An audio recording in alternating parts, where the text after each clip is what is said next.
Les matins de France Culture, Guillaume Erner. Le manque de formation, d'après le ministre de l'Intérieur Gérald Darmanin, c'est l'une des causes structurelles qui notamment expliquerait les violences policières révélées ces dernières semaines. Pour en parler, nous sommes en ligne avec Valentin Gendreau. Bonjour. Bonjour.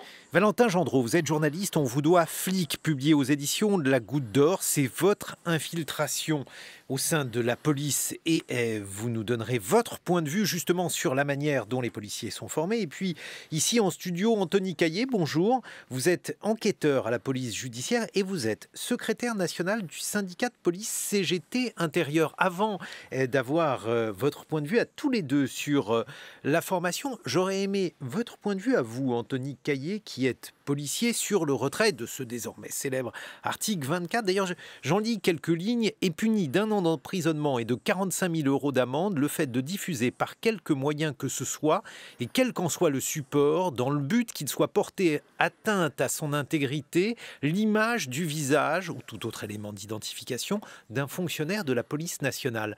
Pour vous, c'était un bon article ?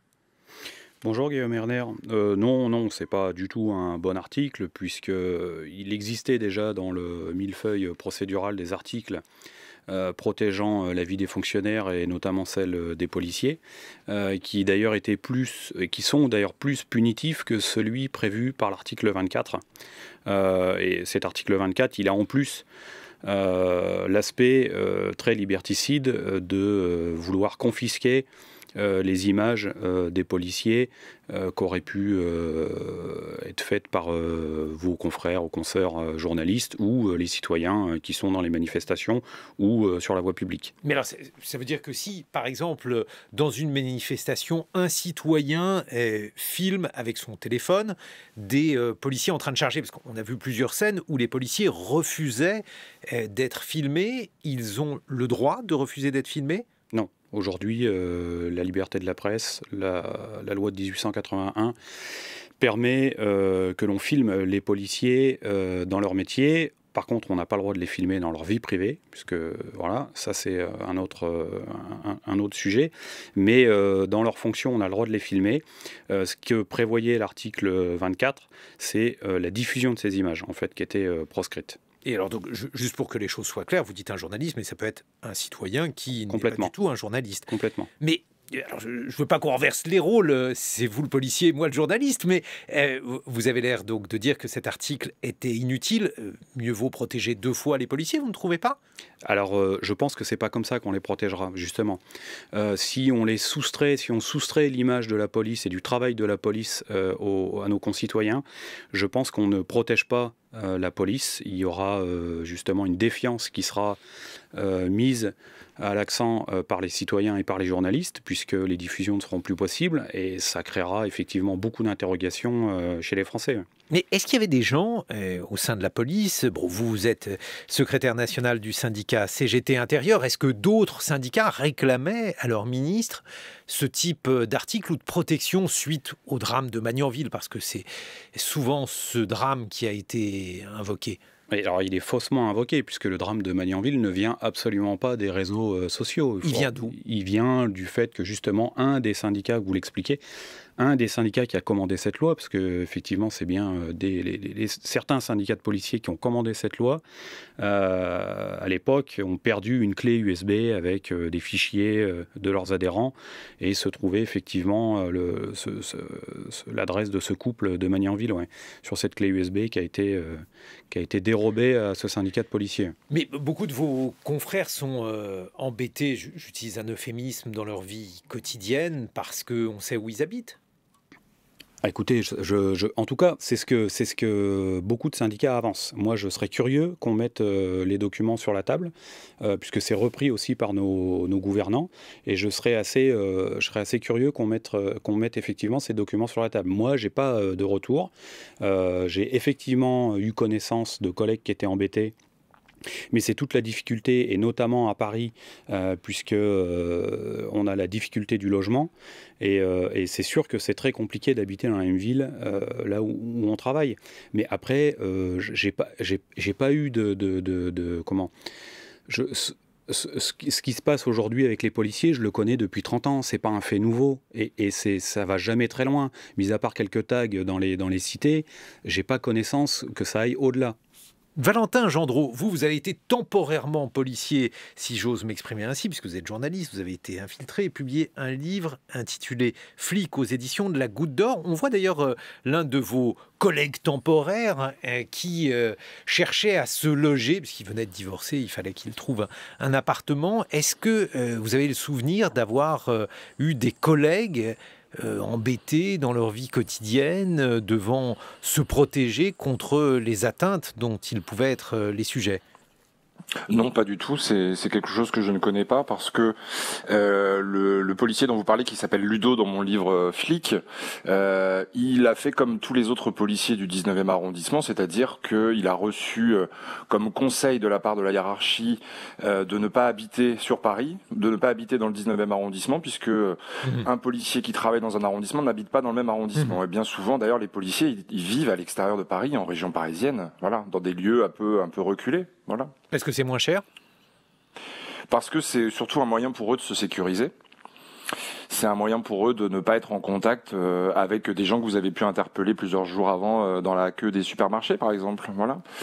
Et sur les réseaux sociaux, les policiers n'utilisent pas leur vraie identité, ils utilisent tous des pseudos. Donc il y a une forme de sécurisation quand même pour les policiers dans leur vie privée. Et moi, j'ai essayé, par exemple, de retrouver des policiers suite à la publication de mon livre, parce que je voulais simplement leur parler. Il m'a été impossible de les retrouver. Je ne sais pas comment ils s'appellent sur les réseaux sociaux, par exemple. Est-ce que pour vous, les policiers vivent dans la peur? Non.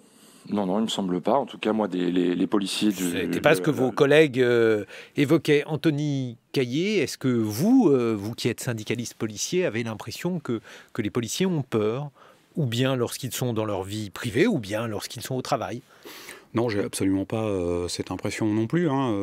J'ai un peu plus de 20 ans de police maintenant et j'ai pas connu ce type de situation. C'est pas quelque chose qui prédomine. Alors, nous avons demandé aux responsables de la formation des policiers de venir dans ce studio pour que l'on puisse évoquer avec eux ce thème, avant que celui-ci d'ailleurs ne soit abordé par le ministre Gérald Darmanin hier, mais nous l'avons fait sans atteindre notre but, puisque toutes nos demandes d'interview ont été déclinées. Valentin Gendreau, vous qui avez été formé récemment pour être policier, en quoi cela consiste, devenir policier?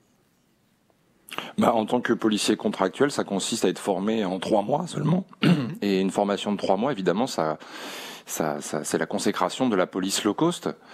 Moi, je suis sorti de l'école nationale de police de Saint-Malo avec une habilitation pour porter une arme sur la voie publique. Low cost, c'est le terme qui était employé. C'est pas celui que vous avez choisi d'employer. C'est ce que l'on disait à l'école. C'est ce que vous racontez dans votre livre. Oui, tout à fait. C'est un formateur qui utilisait cette expression-là. Et ce même formateur, d'ailleurs, disait une autre phrase: pour rassurer la mémé, il faut envoyer du bleu.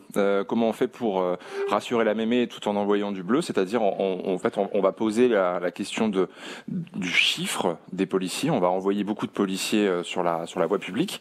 En revanche, à aucun moment, on va s'occuper de comment est-ce qu'ils sont formés, ces policiers. Sous les gouvernements socialistes, donc Ayrault puis Valls puis Cazeneuve, il a été question de former 2000 policiers en 2 ans. C'est évidemment insuffisant pour bien former des policiers. Je veux dire, 2 ans, c'est beaucoup trop court pour former autant de policiers correctement pour être efficace dans une police républicaine. Donc, une formation très courte, légère, dites-vous. Au sein de cette formation, est-ce que la question des bavures, du racisme dans la police, tous les thèmes qui sont aujourd'hui au cœur de l'actualité étaient abordés? Pas du tout. Le racisme, les violences policières ou les violences illégitimes, par exemple, c'est quelque chose qu'on ne voit pas. D'ailleurs, est-ce qu'on a vraiment le temps de le voir? Je ne sais pas, sans doute pas. La formation, sur le côté pratique, c'est essentiellement quelque chose qui relève du répressif. Alors par répressif, j'entends contrôle routier, patrouille, menottage, palpation de sécurité, contrôle d'identité.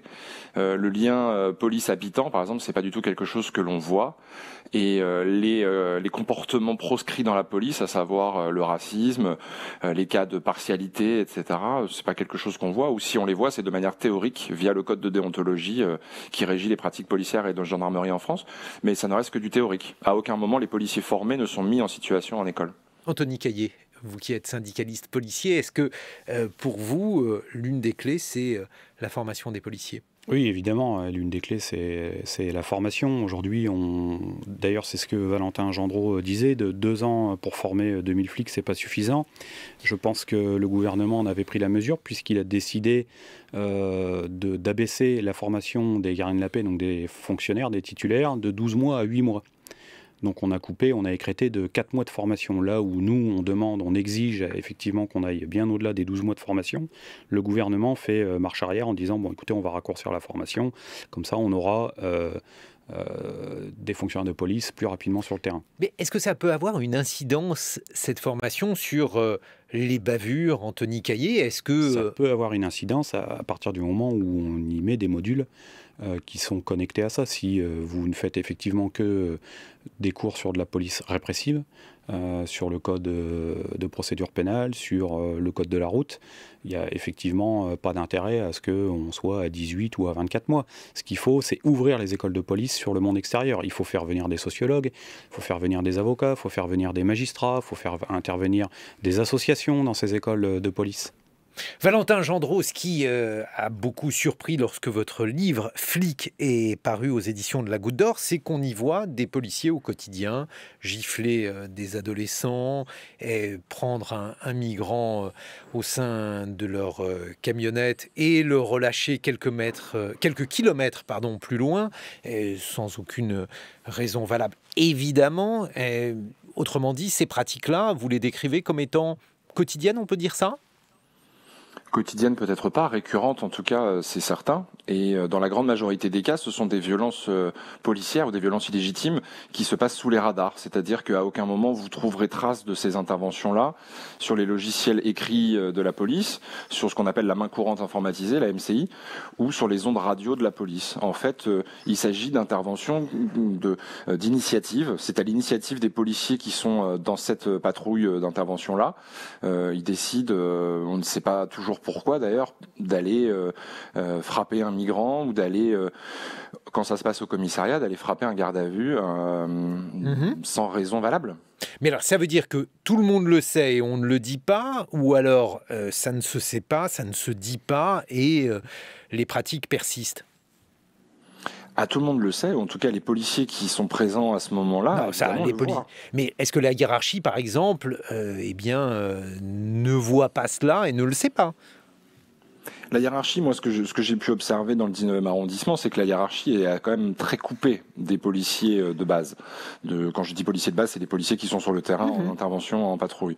Ils ne sont pas là. Les gens, les commandants, les capitaines, les commissaires, etc. sont dans les étages du commissariat, pendant qu'au rez-de-chaussée ou dans la rue, les policiers sont sur le terrain. Et évidemment, vous avez l'impression d'être parfois sur un bateau ivre, c'est-à-dire que des policiers qui vont avoir un comportement raciste violent prennent le pas sur les autres policiers et à aucun moment, puisqu'il s'agit de violences sous les radars, à aucun moment la hiérarchie ne sera prévenue de ce qui a pu arriver sur la voie publique. Anthony Caillé, vous qui êtes policier, qu'est-ce que vous en pensez de ce discours, des faits qui ont été rapportés par Valentin Gendreau? Lorsque le livre est paru, il a été question de diligenter des enquêtes. Est-ce que ces faits vous paraissent crédibles, familiers? Bref, est-ce qu'il y a eu une surprise lorsque vous avez découvert tout cela? Non, il n'y a absolument pas de surprise. D'ailleurs, il y a certains confrères de Valentin Gendreau, ou des policiers même, qui ne sont plus policiers aujourd'hui, je le précise, qui ont écrit justement sur ces dérives dans la police. Et tout ça, c'est sous le sceau vraiment de l'omerta. C'est-à-dire qu'aujourd'hui, on a une minorité, mais très agissante, de policiers violents, de policiers racistes, qui sont vraiment dans une idée de sauver le monde. Et autour, c'est vraiment l'omerta qui est organisée, c'est-à-dire que celui qui osera pointer du doigt un dysfonctionnement, une violence, c'est lui qu'on va mettre au banc des accusés. Mais alors ça, c'est quand même assez étonnant. Ça veut dire que finalement, les images que l'on a vues il y a quelques jours, celles de ce producteur de musique frappé, tabassé par des policiers, sont en réalité des scènes qui arrivent quotidiennement, mais que l'on ne voit pas, parce qu'il n'y a pas de caméra en l'occurrence. Ouais, c'est ça. C'est ce que M. Gendreau décrivait. Ouais. Et si vous avez le malheur effectivement d'intervenir ou de dire, vous êtes le grain de sable dans la machine. Et ça plaît pas. Valentin Gendreau, qu'est-ce que vous en pensez ? Je ne peux que souscrire à ce que monsieur vient de dire, évidemment. Dans la police, vous n'avez pas de traître. La police fonctionne comme un clan. Et à partir du moment où la police fonctionne comme un clan, évidemment, les comportements qui sont racistes et violents ne sont pas dénoncés. Mais voilà, est-ce que ces comportements sont des comportements extrêmement rares que l'on va couvrir ou sur lesquels on va fermer les yeux, ou bien est-ce qu'ils relèvent d'un système ? Le système, non, mais en tout cas pas de ce que j'ai pu observer moi. Dans la brigade dans laquelle je travaillais, sur les 32 policiers, vous aviez 5-6 policiers qui avaient ces comportements racistes et violents. Donc évidemment, c'est une minorité, sauf que à partir du moment où vous êtes sur le terrain avec ces policiers-là, vous savez que ça peut déraper à n'importe quel moment. Est-ce que dans ces conditions, une autre formation pourrait être efficace pour prévenir ces comportements ? Je pense d'abord que cette minorité qui est raciste, violente et qui porte préjudice à l'ensemble de la corporation policière, ces policiers-là devraient être sanctionnés, voire évidemment révoqués. Il faut d'abord que l'institution police commence à faire le ménage dans ses rangs pour ensuite que le lien de confiance entre la police et les habitants soit restauré, parce qu'aujourd'hui on en est là quand même, hein. Le lien de confiance est quand même très dégradé. Pour que la police soit respectée, elle doit être avant tout respectable. Et pour être respectable, ça doit d'abord passer par évincer ces individus-là. Anthony Caillé, ça c'est réaliste de le penser, que ces policiers victimes aujourd'hui d'un certain nombre de préjugés qui se révèlent exacts, puisqu'on le voit au travers du livre de Valentin Gendreau, il y a des policiers racistes, violents, il explique cela au quotidien. Est-ce qu'on peut imaginer qu'ils soient mis à la porte de la police ? En tout cas, moi, je l'espère. C'est quand même... Non, mais au-delà de cette espérance, est-ce que vous pensez que la hiérarchie policière le ferait, puisqu'elle ne le fait pas jusqu'à présent ? Très concrètement, aujourd'hui, elle n'est absolument pas en capacité, elle n'a pas la volonté de le faire. Vous avez un exemple très criant, c'est celui de l'affaire Geneviève Leguet à Nice, où on sait qu'il y a eu une dérive totale du commissaire divisionnaire sur place qui était en charge du maintien de l'ordre. Le policier qui a eu le courage de dénoncer les faits. Grâce à lui, on sait qu'effectivement, c'est bien une charge policière qui a conduit au drame qu'on connaît. Cette dame est une septuagénaire. Et voilà. Donc ce policier, aujourd'hui, il est sanctionné. Il n'a plus de travail. Il est en attente d'un conseil de discipline, peut-être avec à la clé une révocation, alors que le commissaire divisionnaire, lui, est toujours en poste. On se retrouve dans quelques instants pour continuer d'évoquer la manière dont la formation et les déformations de la police peuvent expliquer la situation actuelle de cette police. Nous sommes en compagnie d'Anthony Caillé, enquêteur à la police judiciaire, secrétaire national du syndicat CGT Intérieur, et Valentin Gendreau qui a publié Flic aux éditions de la Goutte d'Or. Nous serons rejoints par Alain Boer qui est professeur de criminologie au CNAM.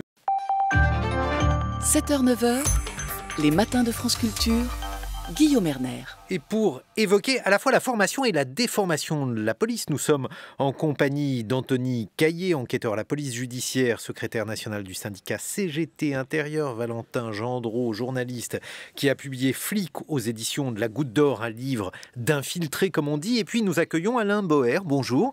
Alain Boer, vous êtes professeur de criminologie au CNAM et votre dernier livre s'intitule Les criminels les plus cons de l'histoire aux éditions First. Alain Boer, tout d'abord, votre réaction au retrait, alors vous utiliserez le terme que vous voudrez, de ce désormais célèbre article 24 de la loi de sécurité globale.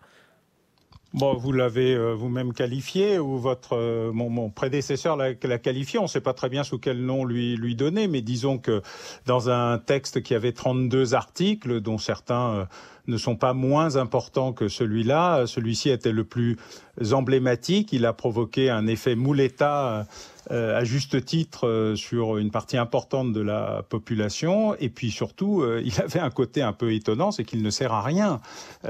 Cet article est une fausse bonne idée, mal rédigée, et qui en plus est déjà dans un des textes existants, le code pénal, va se retrouver doublé par un article 25 qui pour l'instant est dans la loi, qui a déjà changé plusieurs fois de nom, sur le séparatisme, la laïcité ou les principes républicains. Je ne sais plus quel est celui qui a été retenu en définitive, et encore, ça risque peut-être encore de changer. Donc voilà, c'est un retrait qui ne dit pas son nom, et qui en plus a permis une assez grande créativité parlementaire, puisque c'est la première fois qu'une majorité parlementaire qui vient de voter un texte qui est déjà parti à l'autre chambre décide de le réécrire alors qu'il vient de lui échapper. Mais voilà, on peut regarder ça d'un air un peu... Donc, si ce n'était pas triste, ce serait amusant.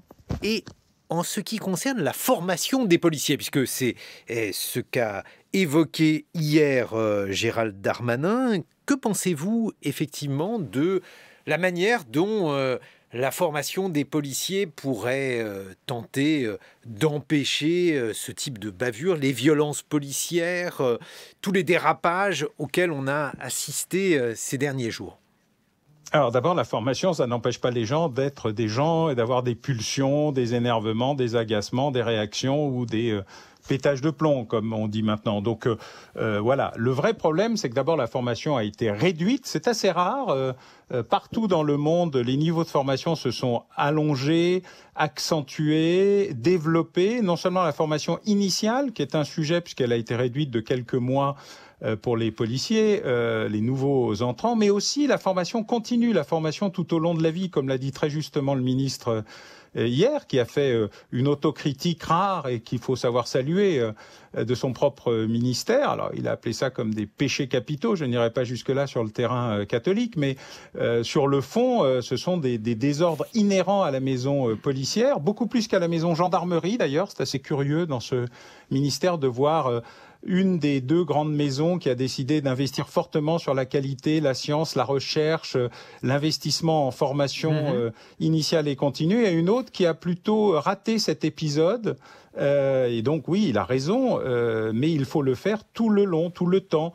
La déontologie, ça s'apprend tous les matins, ou ça se rappelle tous les matins. Anthony Caillé, vous qui êtes enquêteur à la police judiciaire, il y a une différence entre la gendarmerie et la police? Oui, il y a une différence. Alors déjà, il y a une différence de budget. Les budgets alloués à la gendarmerie ne sont pas les mêmes que les budgets alloués à la police nationale. La police nationale est quand même une grande perdante au ministère de l'Intérieur. Et puis, il y a effectivement un travail. La formation, c'est important, mais par exemple, il y a un travail qu'on ne fait pas dans la police nationale et qui est fait chez les gendarmes, c'est le débriefing. Vous savez, ces retours d'expérience, le débriefing à chaud, le débriefing beaucoup plus loin, à 8 jours, 10 jours, qu'on pourrait faire justement avec les hiérarques policiers, avec les commissaires, avec les officiers, les commandants, les capitaines, qui aujourd'hui ne se fait absolument pas. Alors, je ne soupçonne pas que ce soit une volonté de ne pas le faire. Je pense que c'est plutôt que ça nous échappe, qu'aujourd'hui on n'a pas le temps. C'est-à-dire qu'il y a les contraintes horaires sont tellement énormes que quand une brigade doit remplacer une autre, le chevauchement est très court, il n'y a pas le temps de ces débriefings. Et puis, il y a la question des pulsions. Valentin Gendreau, vous qui avez été infiltré dans la police, vous faites des portraits de jeunes gens qui sont attirés par la police, dont certains ont une certaine attirance pour les mouvements autoritaires, pour également un certain rapport à la violence. Est-ce que vous diriez que la chose était répandue, fréquente? Est-ce que ceux qui viennent à la police le sont parce que, par exemple, eh bien, ils aiment se battre ou ils ne rechignent pas à utiliser leurs poings?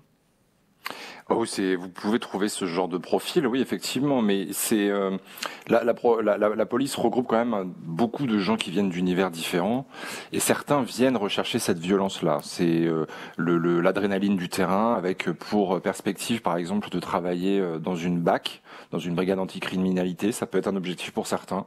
Pour d'autres, ça peut être d'avoir un emploi de fonctionnaire avec la sécurité qu'implique de telles fonctions. Vous avez plusieurs types de profils, ouais. Mais en école de police, par exemple, vous aviez des gens qui étaient vigiles à la sortie des boîtes de nuit, qui voulaient la police avec comme perspective d'intégrer des unités d'intervention. Donc oui, ce sont des lieux, des moments professionnels où la violence est omniprésente. Bon, mais alors comment fait-on justement, Alain Boer, pour essayer de composer avec ça? Parce qu'on comprend bien que quand on veut être chartiste, il faut parler latin. Quand on veut être policier, évidemment, si on rechigne à toute forme de violence, fût-elle légitime, ça a été un débat, eh bien, on a des difficultés à devenir policier. Non, mais je pense qu'il y a beaucoup de choses à faire dans la police, y compris avec les policiers eux-mêmes. Il m'est arrivé, il y a quelques années, d'avoir une assez longue réunion avec des policiers des BAC d'un département dit particulièrement difficile de la banlieue parisienne, et évidemment il y avait à la fois le ressenti, la frustration, tout ce qu'ils subissent au quotidien et qu'ils expriment, la manière dont aussi ils parfois contournent les règles pour reprendre le terrain, la relation qui existe bande contre bande plutôt que police contre délinquants dans la réalité de ce qui a déjà été étudié par d'autres de mes collègues, mais surtout ils ont d'excellentes idées sur la manière de bien faire leur métier et de bien le faire dans les règles, de manière déontologique et de manière efficace. Or, le ministère de l'Intérieur, pour des raisons extrêmement étranges, n'a pas réussi jusqu'à présent, et hélas, la Direction générale de la police nationale, qui est une direction qui a été affaiblie au fil des années et qui a le plus grand mal à reprendre la main, notamment sur la sécurité publique, est une direction qui a beaucoup de difficultés à réimposer, d'abord à cause des contraintes, ensuite à cause de la réforme des corps et carrières, qui a perdu beaucoup d'encadrement dans la police pour passer d'un cylindre à une pyramide plus ou moins bien ajustée dans son fonctionnement, à cause de sa militarisation, c'est-à-dire un jeu d'uniformes et de grades, mais qui ne va pas jusqu'au bout de sa logique, celle justement de la gendarmerie, à le faire. Moi, je crois qu'il y a énormément de ressources, de policiers intègres et honnêtes, pris en otage par quelques hurluberlus dangereux et violents, racistes et extrémistes, et qui malheureusement, au nom de l'esprit de corps, hésitent à les dénoncer, à les expulser. En fait, la révolution culturelle, elle est dans l'appareil des policiers eux-mêmes. C'est pas seulement une affaire de hiérarchie ou de ministre. C'est la question de la hiérarchie qui d'ailleurs a été évoquée par vous, Valentin Gendreau, tout à l'heure. Anthony Caillé, quand il est question justement de réformer la hiérarchie, je vous vois opiner du chef. Ouais, non, complètement. C'est ce que dit Monsieur Bauer est tout à fait juste. La réforme des corps et carrières de 95 a vraiment tué le corps policier comme on le connaissait. C'est-à-dire qu'aujourd'hui, vous avez 3 corps de police qui sont vraiment très fermés, imperméables les uns aux autres, et donc personne ne se parle. Et ça, c'est un réel problème. Justement, c'est ce que Valentin Gendreau disait, c'est-à-dire que les hiérarques policiers ne vont pas sur le terrain. C'est ce que je vous disais à l'instant, il n'y a pas de débriefing, personne ne se connaît, la base ne connaît pas son chef de service, ce qui est quand même une grosse difficulté. Et puis aujourd'hui, effectivement, il y a eu aussi cette militarisation très grotesque, disons-le, de la police nationale. On a changé d'uniforme, on nous a donné des grades très militaires, ce qui ne correspond absolument pas au métier qu'on fait. Valentin Gendreau, vous l'avez senti durant votre incursion au sein de la police ? Oui, bien sûr, bien sûr. J'ai surtout observé le décalage entre des ordres, par exemple, qui pouvaient venir d'en haut, en haut de la hiérarchie d'un commissariat de police, donc celui du 19e, et puis les applications concrètes sur le terrain. Je peux vous donner un exemple très simple. Dans le 19e arrondissement, vous avez une communauté juive qui est importante. L'ordre a été donné plusieurs fois d'aller sécuriser les abords des synagogues du 19e parce que elles présentent un sujet sujets à caractère sensible, potentiellement la cible de terroristes ou de gens très mal intentionnés. Les policiers qui étaient avec moi en patrouille, plutôt que de rester 1 heure devant la synagogue comme l'ordre a été donné, ils passaient 2 minutes en voiture, ils allaient voir le rabbin ou un des responsables de la synagogue. Vous étiez combien à l'office? Ok, vous étiez 20, et voilà, on est reparti. C'est le décalage qui peut exister entre des missions non effectuées.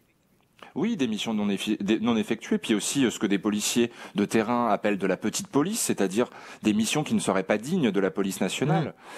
Et ça, des missions absurdes aussi, ils peuvent aussi utiliser ce terme, ça ne les intéresse absolument pas.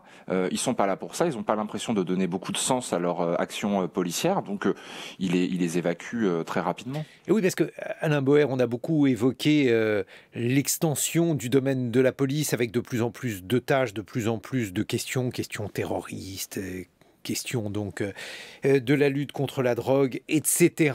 Et on voit qu'il y a au sein de la police un malaise, par exemple, qui se traduit par le nombre de suicides. Il y a la police une crise de plusieurs natures. Elle est sociale, matérielle. Il faut voir l'état des commissariats, des vestiaires, des équipements, des véhicules.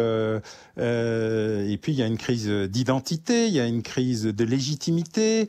Il y a le fait qu'on puisse parfois être obligé de se cacher. On a commencé à déshabiller les policiers, c'est-à-dire à éviter qu'ils rentrent en uniforme chez eux au moment de la guerre d'Algérie. Et depuis, on est dans une politique d'anonymisation des policiers parce qu'ils se sentent directement ciblés et harcelés. Donc, c'est pas la mission qui pose problème. L'antiterrorisme a toujours fait partie des missions de la police, de même que la lutte contre les stupéfiants. Les policiers sont là pour appliquer la loi, qu'ils soient gardiens de la paix ou brigade d'intervention, ne change pas grand-chose. C'est plutôt la relation qu'ils ont avec leur propre regard. Quand vous êtes déconsidéré, quand vous êtes obligé de quémander du papier toilette ou des ramettes de papier, quand vous êtes en situation de dégradation considérable de vos conditions de travail, vous vous sentez pas en situation d'être respecté parce que vous sentez bien que votre propre administration ne vous respecte pas. Ce sujet est un sujet tout à fait essentiel d'ailleurs. Dans les péchés capitaux du ministre, ils étaient indiqués et il faut bien le voir comme cela. La crise morale de la police est beaucoup plus importante que tout le reste, mais elle se rajoute à d'autres crises en même temps. Et ce que nous vivons, nous voyons aujourd'hui, dont je rappelle que c'est pas un problème systémique de la police, mais de certains policiers, est renforcé par l'incapacité des policiers eux-mêmes à mettre dehors ceux qui les salissent en étant protégés par une catégorie importante de policiers intègres et honnêtes, mais qui n'osent pas faire le pas. Alors, la question sociale au sein de la police, Anthony Caillé, elle a été résumée de manière tout à fait surprenante par le ministre hier, qui a parlé de policiers dormant dans leur voiture.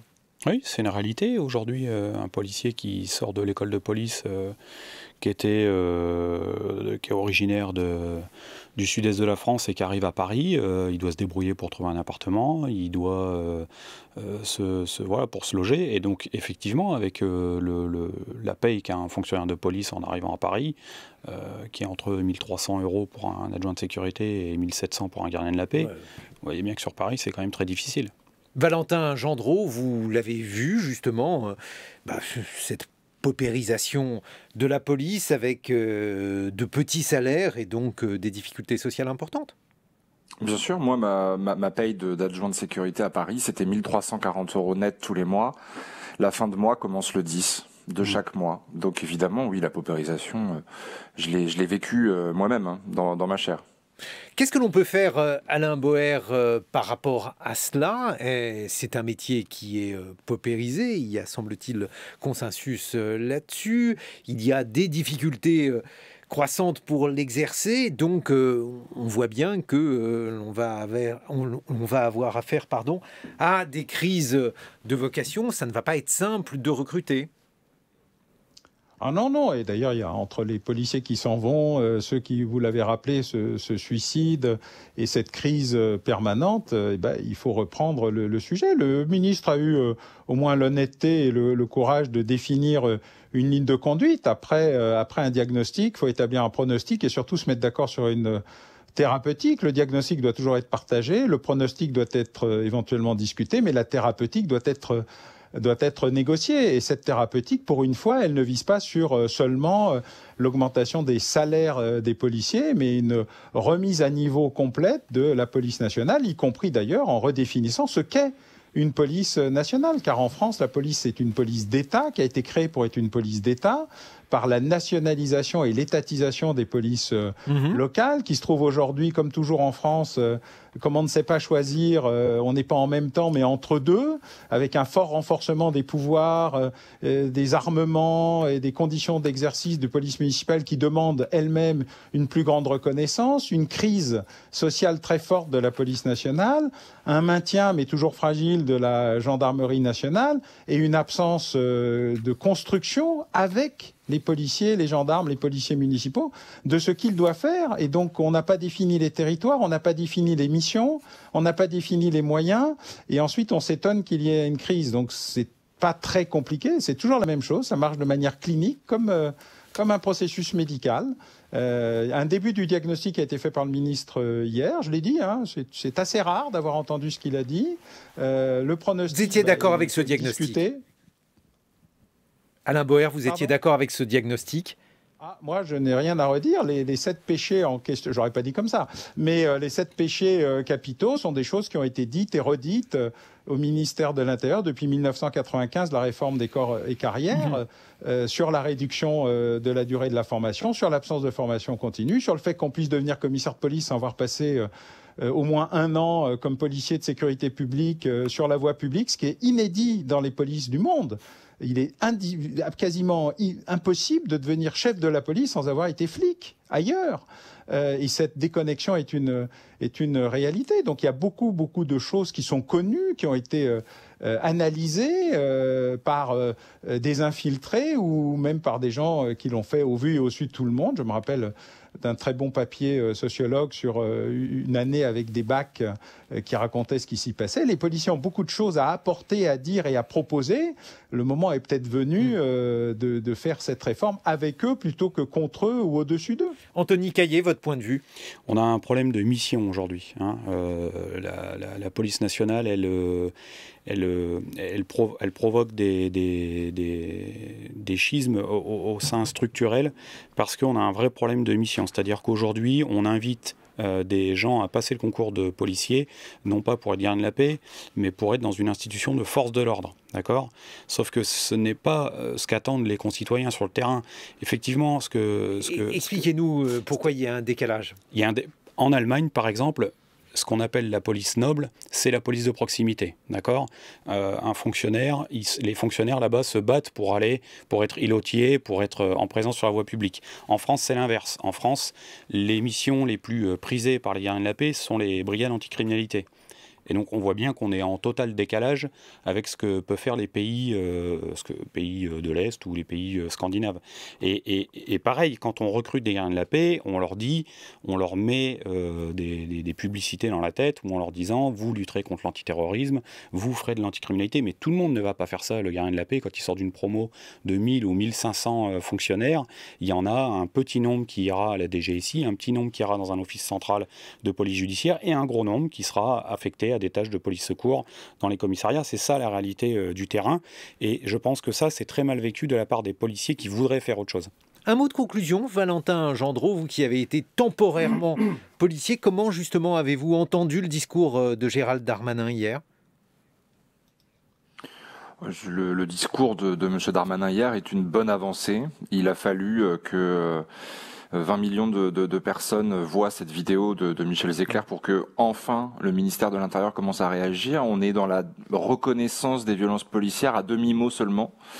Il faut aller évidemment plus loin. Je pense qu'il a une vraie responsabilité actuellement, M. Darmanin. Il devrait dire oui, les violences policières existent, ou s'il ne veut pas parler de violences policières, de parler de violences illégitimes, mais en tout cas commencer par reconnaître ça. Et il en va du niveau de confiance entre la police et les habitants. Il faut casser cette spirale totalement négative. Un mot de conclusion, Alain Boer, je vous prie.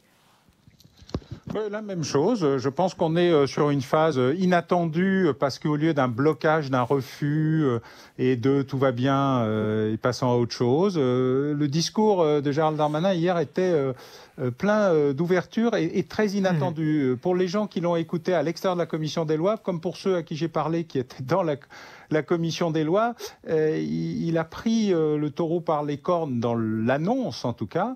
Maintenant, comme toujours, tout est dans la réalisation.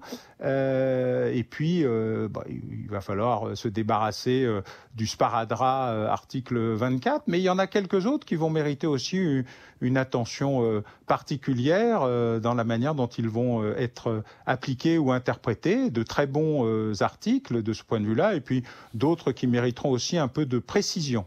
Merci à tous les trois. Alain Boer, Les criminels les plus cons de l'histoire, c'est votre livre aux éditions First. Et vous, Valentin Gendreau, Flic aux éditions de la Goutte d'Or.